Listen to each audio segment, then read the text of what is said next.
I met the hottest guy I've ever seen at a bar, and one thing led to another, so I ended up in his bed. But since I broke my 3-date rule, and he's handicapped, my best friend thinks I have an obsession and have changed.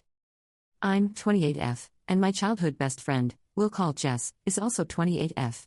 To put it simply, I don't think I'm any kind of prude, I just don't really feel comfortable with casual intimacy, never have. My best friend knows this and has teased me about it lightly in the past. She's been in a long-term relationship for the last 3 years. I've mostly been single while working on my degree and starting my career. Jess lives in another state with her boyfriend, so we don't hang out much anymore. So about a month ago I had a first date with a guy I'd been talking to for a bit, thought it was going places, but he gave a weird vibe on the date and I cut and ran early. On my way home I stopped at a local pub, figured I'd have a drink to unwind and people watched till it wore off. Tipsy driving is still drunk driving emo. I get there and it's pretty packed, Friday night and all, and there was no seating room at the bar. Took my drink and looked around. Most of the restaurant side of the pub was someone's birthday party, but there was a small table with a seat open off to the side, with a guy reading a book there. So I say, F it, I'm a social person and what's the worst thing that happens? He says no. So I ask if I can sit there for a bit. I promise we don't have to talk or anything. At this point I feel like I've messed up because this guy up close is the hottest man I have ever seen. But he just smiled at me and gave an enthusiastic sure. A few minutes later of me sipping in silence and he says, I don't mind talking, if you want to. Yeah, I want to. Are you kidding me right now? We talk for a bit and it turns out Mike, fake name, is 29, just finished his master's degree in some kind of computer learning field. I program computers to program computers, and he's living on his own for the first time. He apparently stops by the pub after work because he's right around the corner, and he's not used to the silence yet after living so long with a half-dozen siblings. We talked for a good 2 hours, about everything from dating, which he said he's basically given up on, to hobbies and tastes, and we have a near total eclipse of a Venn diagram on this stuff. I eventually sort of blurted out that I don't know why he'd give up on dating. This is the closest thing I've had to a good date in forever. Shooting my shot obliquely here, lol. He gets kind of an odd look on his face and says, tell you what, I have to go to the bathroom, but when I come back I'll ask you out for real. Weird, but okay? Then it all clicks, because he doesn't get up to walk away, he just rolls in his wheelchair. And I'm thinking, oh my god, he wanted to give me a chance to back out of this without making it awkward. How cute can this guy be? He grinned like crazy when he got back and saw I was still there, and I basically tripped over myself saying something to the effect of, so I'm free all weekend, what did you have in mind? Another hour later, we've got plans for Saturday, and he told me he has a neuromuscular disorder I can't remember the name of. My degree isn't in STEM lol, so his legs work, but the signals from his brain get misinterpreted, so he doesn't have the balance or coordination for walking or standing. The pub starts switching over to the younger/rowdier crowd and he asks if I'd like to go back to his place for coffee to continue our conversation. As you have probably long since realized, I did not get any coffee or conversation till the next morning. I have zero regrets. We've been dating since and I know it's still early, but I really feel like this might be the one. Onward to yesterday afternoon, my friend Jess, remember Jess? Is in town, and we go out for coffee to catch up on things. I'm gushing about Mike, but when I get to how we met she just sort of got weird and edgy. I don't remember any exact words, but she essentially said that I must have a fetish for the handicapped since I broke my #1 rule and it's the best physical relationship I've ever been in. Like it's good for me because he uses a wheelchair, not because the guy puts in effort in bed? She said I've changed as a person and left without even saying goodbye. 15 years of friendship and I've never seen her like that. So here I am, asking the most objective people online if I'm a jerk or weird for being super attracted to a guy who uses a wheelchair and basically putting out immediately. Update 1. My first ever update. Okay, so first, I finally messaged Jess yesterday and said basically I'm still hurt by what you said, but after 15 years of friendship I'd never forgive Muzi if I didn't at least ask why you snapped at me like that. She replied immediately, I'm so sorry, I didn't mean any of that, can we have a do-over on lunch? So I agreed cautiously and took a half day to meet with her today. Turns out that those of you who said she was jealous, and that she might have something else going on, and especially the person who said something might be going on in her relationship. Gold stars. She's in town because she's job hunting, because she's moving back in with her parents for a while since her relationship ended. Apparently they have been having a ton of small problems adding up, but the biggest one? In the bedroom. The guy she's been with was apparently never great, but it's gotten to the point where he makes no effort at all for her to enjoy herself, and then gets pissed when she isn't in the mood. She tried talking with him about it, making suggestions, but he told her recently that it's emasculating being given advice by a woman. The straw that broke the metaphorical camel's back, however, was that her boyfriend has always had a thing for Asian women. She's Caucasian, but she does have long black hair. After weeks of fighting over their bed life, he suggested that they spice things up, by her dressing in a kimono and pretending to be Asian. She lost it on him and is absolutely disgusted by the racist comment and ended it right then. So she had all of this bottled up and was hoping to talk to me and finally be able to put it down. And I missed every hint that she had something big to discuss because I was gushing about Mike. So to her it felt like I was just twisting the knife by bragging about how great ours was. She snapped, and somewhere between what I was saying and what she wanted to talk about some wires got crossed and she said something incredibly dumb. She left without saying goodbye because she was mortified and ashamed as well as irrationally mad at me. Something to know about Jess, she's an awful liar and she and I were the co-founders of our high school's Foot and Mouth Society, so I do believe her. I told her I forgive her and I'm sorry I didn't realize she wanted to talk about something bothering her, and she said I was too stupidly nice and have nothing to apologize for, so I think we'll be okay. For the time being I'm not ready for her and Mike to meet, because I don't want to make things feel worse, and she agrees. But she's really happy for me. Hopefully this is just a funny story we can look back on someday. So, onto how Mike almost unalived me, lol. Last night we were talking about the Reddit post and he gets this funny expression that I'm starting to recognize. And he goes, "How do we know you don't have a fetish if we haven't at least tried it in the chair?" And I'm like, "Are you serious?" He said he's never attempted it, because, cue tears, he's never felt so comfortable with a partner before. Well, his chair has what is essentially like a parking brake thing. Or it should, it's unfortunately broken and apparently getting them fixed is an expensive pain. He doesn't use it that often so he hasn't made it a priority. And there's this thing called Newton's third law, you know how every action has an equal and opposite reaction? As it happens, when you're trying to, get the motion of the ocean going, in a chair with wheels that aren't locked, there's a sort of counter motion that starts and messes it all up. So we were going nowhere fast except for inching along the floor in his bedroom. And laughing at the silliness, which isn't helping. Eventually he just stops and says maybe we can get some of those wooden block things they use to keep little planes from rolling away, like in Indiana Jones, you know? I absolutely lost it. Like laughing so hard I'm in tears, he's giggling half at the situation and half at my reaction, and everything just keeps setting me off again. Finally I get it under control, doing some deep breathing exercises and stuff, and I look at him again. And he pulls the straightest face he can and says, "For the love of God, golly. This sure is uncomfortable. Folks, if I had asthma I would have died right there." I laughed so hard I think I pulled a rib.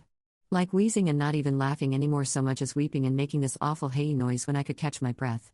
While he's laughing and rubbing my back and saying he's sorry, he couldn't resist. So yeah, confirmed, none of that, and this magnificent MF's comedic timing might actually kill me. In the end, the real jerks were the friends we made along the way. Ike. Thanks for all the lovely comments on my last post and for coming along with me on this absurd but brief drama in my life. Update 2. Hello again. So first up, you know what people, at least me, don't think about when dating a guy who's always sitting? Height. I know he's taller than me because we cuddle a lot, and he's taller sitting on the couch, but I didn't really get it. So we drive up Friday night after work, actually south and west, lol, but to my brain it's always up, in his vehicle, which is modified to be driven entirely using his hands. Neat, right? He's a really good driver too. One more green flag. We get to the house, and it's huge, you guys, lol, like not a mansion, just kind of a sprawling one-floor rancher. Real estate was wild back in the day. Anyway, we get out, and I meet his mom. I'd like to point out I am no slouch, I'm 5'7". His mom is towering over me. But she was the nicest lady ever. We go inside and I meet his dad, who funny enough is apparently the only short one in this family, and his youngest sister, who is living there with his 1-year-old niece. She gets up to hug me and she is also really tall. It's already a bit late then, so we eat and head to bed. I get to see his cute room from when he was a teenager, and I casually ask, "Hey, so I don't know how this works and stuff, but how tall are you?" And Mike is all I to know, like a bit over 6 feet 4 inches? Been a while since I checked. A bit over 6 feet 4 inches. So, is everyone in your family tall? Kinda? We met the Nordic basketball team he calls a family properly the next day. Actually they're Irish, but they're blonde and tall so it conveys the idea better. The only one of reasonable height, and still taller than me, was his oldest sister, lol. They are also loud. Like not really shouting or anything usually, just present. Mike is a lot different around them, but in the cutest way, like he just beams all the time and you can see how happy he is to be home. One of his brothers put him in a headlock and gave him a dang noogie as a greeting, and got elbowed in the side for it, and all of them laughing. And his mom smacked one of his brothers with a rolled-up magazine for putting his feet on the table. More laughing. Just intimidating but in the happiest way imaginable. I'll admit I was a little shut down for a bit, but Mike kept checking in with me to make sure I was okay, and they were all really nice, so I got into the spirit after a bit. I mentioned this in another comment, but Mike has a special sports wheelchair he uses for, well, sports. And he and his siblings play basketball. And he is good. Apart from just having a hell of an arm, he's quick as hell. And this magnificent bastard that I love will absolutely, purposefully, gleefully run someone's toes over. He aims for it. They all have this yank back the foot maneuver that's hysterical to watch. So it was this crazy day of loud people playing and having a blast, nieces and nephews running around, and just noise. My ears are still ringing. The food was catered in advance because his mom had 7 babies. All I make on Mother's Day is margaritas. They also have a pool. It's a bit chilly still, but the pool is heated, so we actually all got to swim, which was a lot of fun because I got to show off that I too am athletic. I can do a backwards somersault off a diving board. Yeah. I'm a real catch, lol. They at least pretended to be impressed.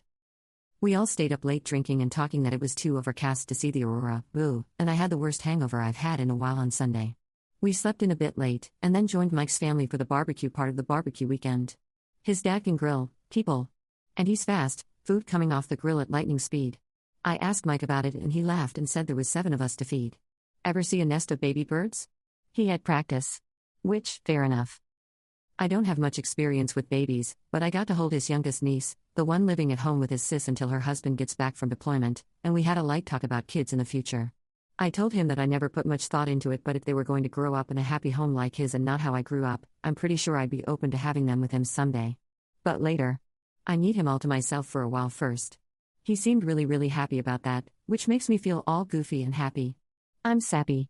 We had to drive home Sunday night, but before we went his mom hugged me and said she's never seen her son like this, and thanked me for taking good care of her baby. And asked if we'd be back for the 4th of July or if we were doing something with my family.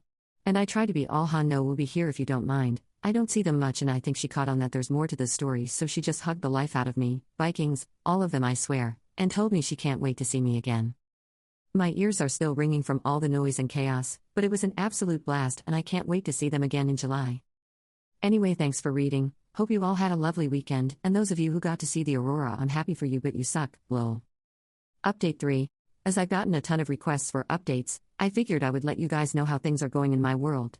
You know how sometimes a relationship looks amazing at first but then all the red flags start showing up? This isn't one of those stories, lol. Sorry, that was mean, but I couldn't resist. Okay, on to the actual update.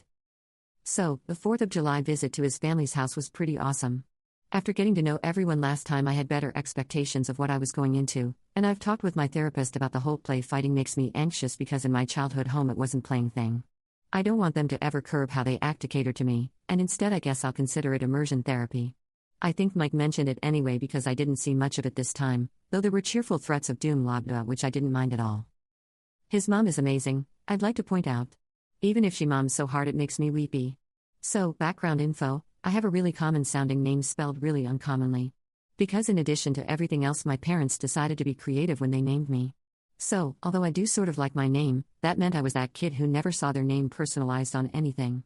Mike's family, on the other hand, had like a million kids and they all got traditional names, so personalized stuff was huge for them. It kept them from fighting over stuff, I guess. One of the things in their house, because they have a pool, is that each of the kids, adults now, has their own personalized beach towel that lives at the house.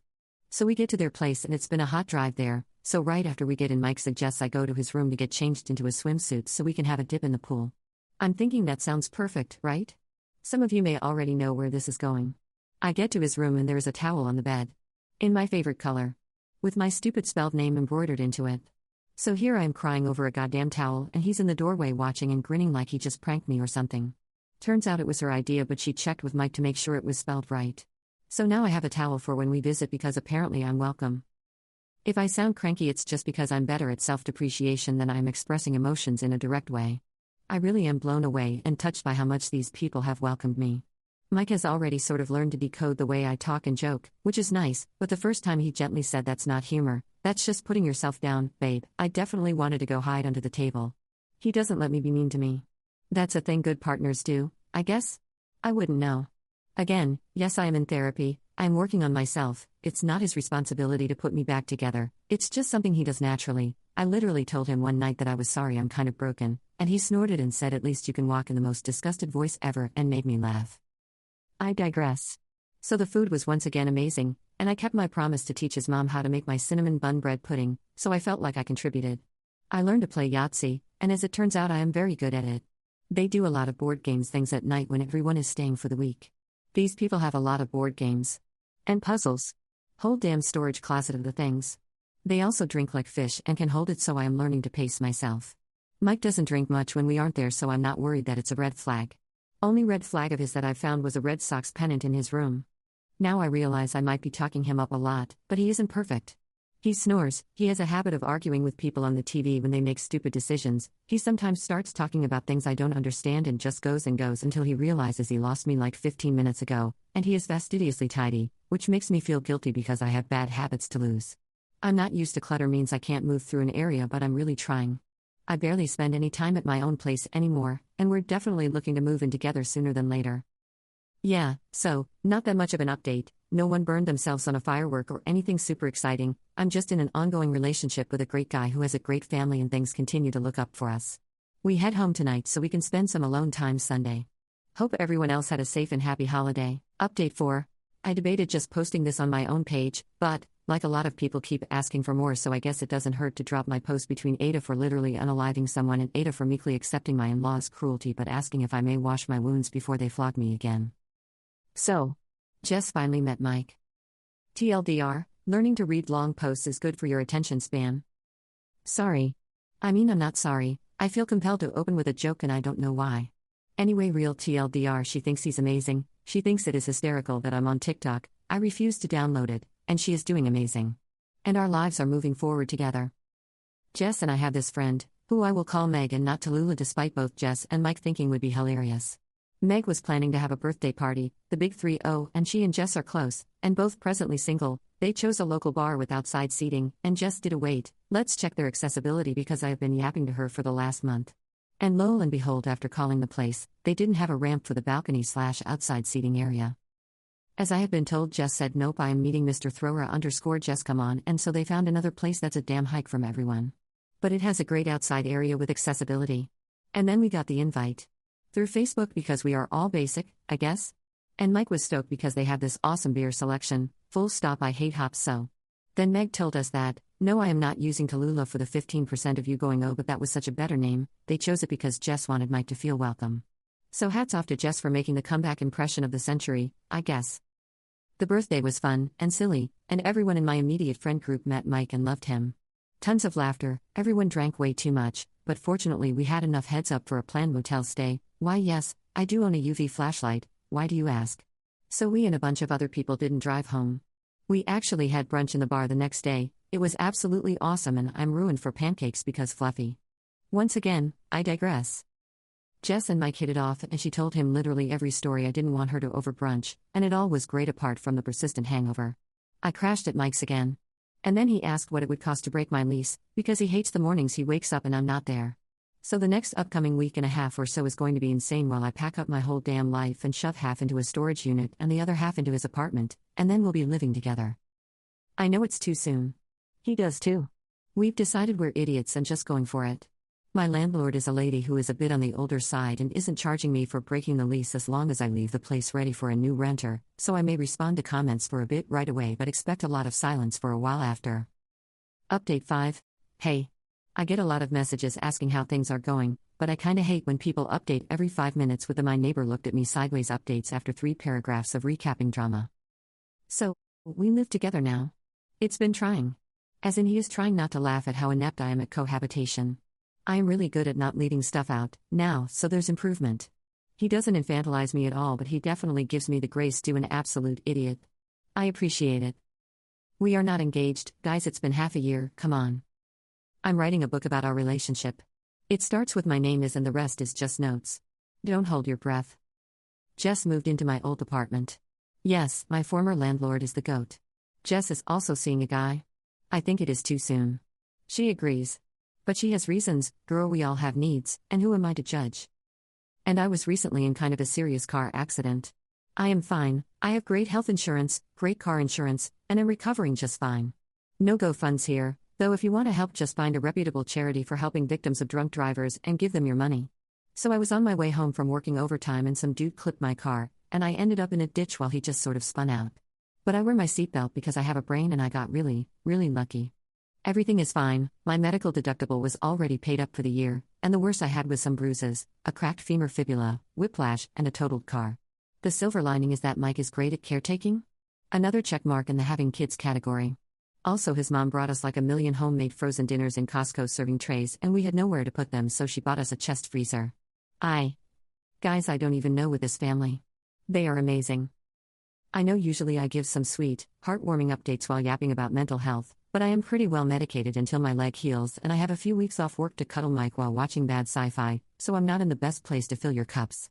Sorry. Also, don't watch Another Life on Netflix unless you have the ability to set your brain aside, because it is the least consistent show I have ever seen.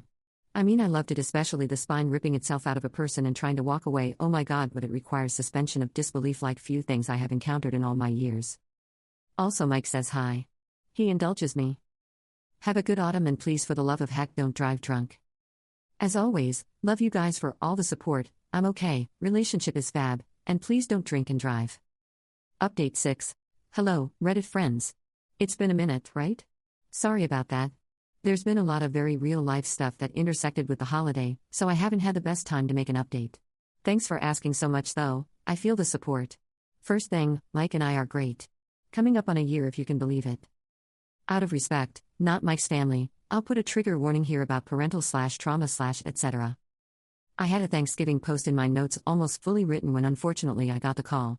I've mentioned before that I had kind of a rough upbringing and have been estranged from my parents for a few years, but they were still my parents, you know? So anyhow, my mother passed away the day after Thanksgiving.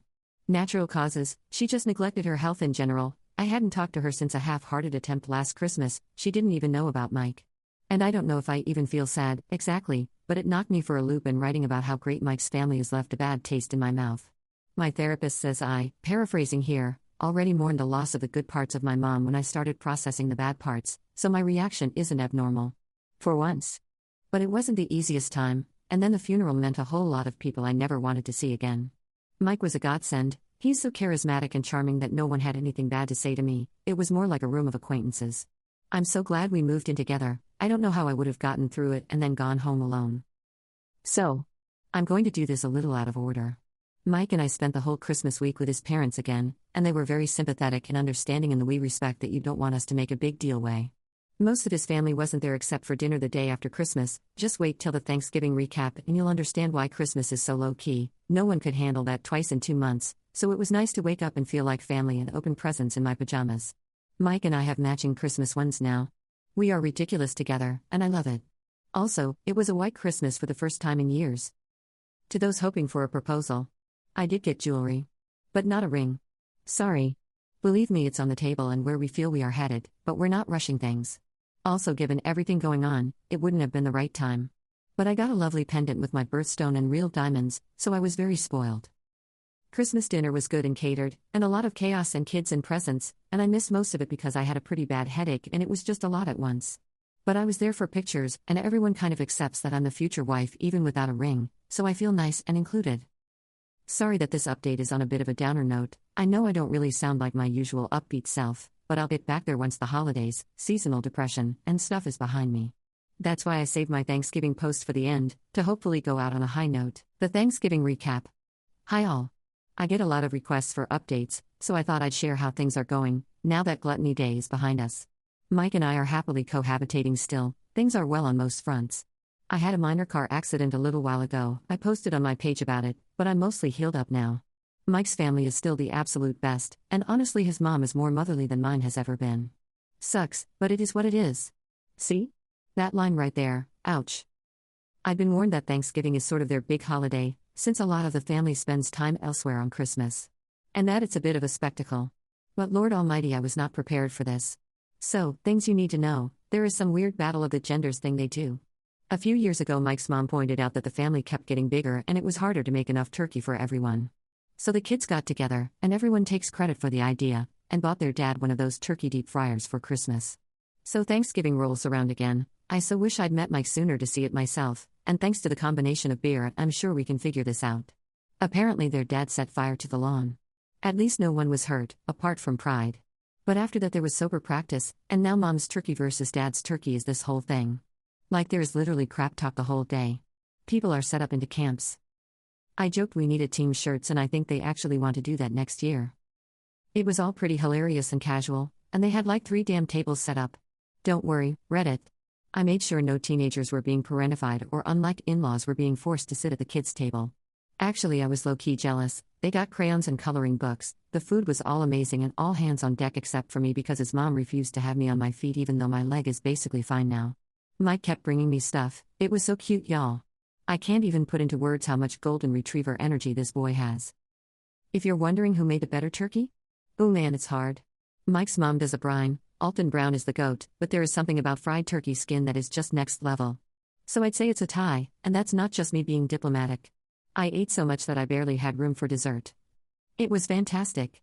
I never fall asleep in the car, but I was passed out on the drive home. We had kind of a second Thanksgiving at home the next day from the leftovers, and I probably just put on 50 pounds. No regrets. Anyway, I'm off to sleep the bird off. I hope you all had a wonderful turkey day and a great Christmas coming up. End recap. So there you have it. I'm okay, we're okay, and I'm looking forward to 2025 being even better than 2024. Happy New Year's and I wish you all the best.